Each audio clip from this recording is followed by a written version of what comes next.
Hi, I'm Ayesha Patel. I'm the SU President of 2022 to 2023. My name's Elgin Edison, and I've been your Vice President for Education and Welfare for 2022 to 2023.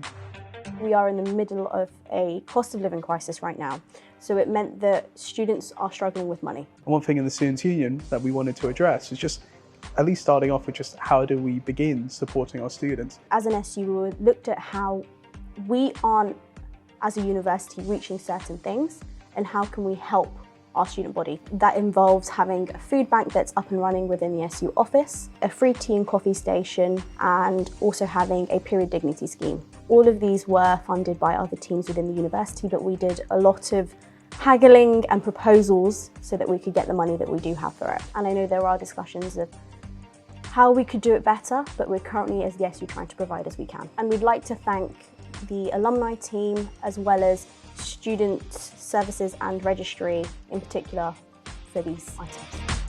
Another thing that we've been working on this year is the governance review. So the governance review was a piece of work that was commissioned by the university's council and our trustee board. This was to see how we could increase our relationship with the university in a very positive manner, but also find some of the holes within our SU. During the course of this year, we have been working towards filling those holes, and this involves hiring new staff members, flatlining our president role into two presidents, which is the President of Education and President of Welfare, as well as looking at our constitution and our bylaws, seeing how we could do that better, and the most important thing, increase our funding. We are trying to cater to you more, and we now have the resourcing to do so.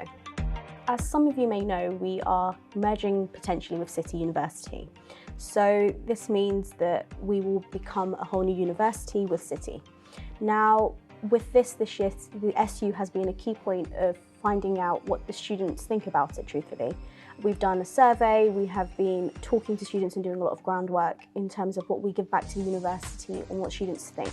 Also, we have been in contact with the City SU to ensure that we are, when we merge our unions, we are giving our students the best possible deal that we can. It can only make our union better, not worse. The welfare room is just this room that we have opposite the counselling corridor, where students, staff can use to just kind of a quiet place to take their medication and to breastfeed. In recent years, it's just kind of become a bit run down, and we really wanted to just kind of refresh that.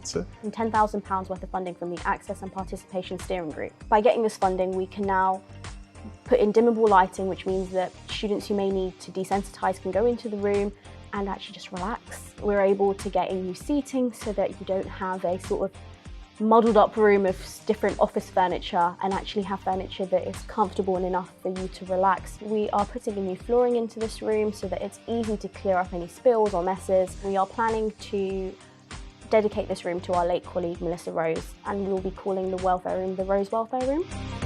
We've had a very hectic year running a lot of campaigns. This involves Freshers Fortnight, I think Smart in the Dark campaign, National Student Money Week, we've got a load of representation months as well. One of my favourite campaigns that I worked on this year was just around LGBT History Month.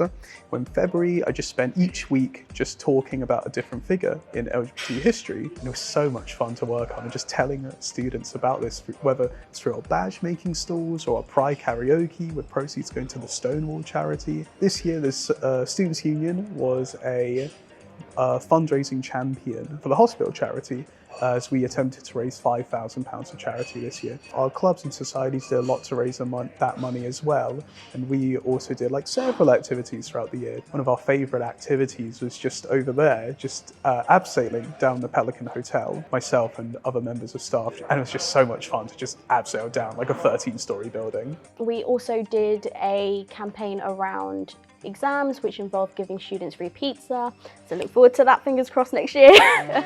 Alongside all of these things, we've been involved in student representation, from students finding events too costly, and we tried to find a way to make them more accessible to students, so we have made the events free. Cost of living crisis, it's quite hard to cover expenses, but we're for you guys. The educational representation that we've been involved in has been based around working with the physio course, in regards to concerns about university staff, as well as the course itself. We have also been involved in educational concerns around the medicine course and strikes, and how it strikes with the junior doctors that are affecting our students on placement. Some more is involving students who are disabled. We are finding that a lot of concerns have been raised around the accessibility. We have raised these concerns with the disability services, student services, and the health and safety manager at university. Pushing for a cosmetic update of the Roblo, raising concerns about CBRE and issues around the showing of the World Cup in the bar.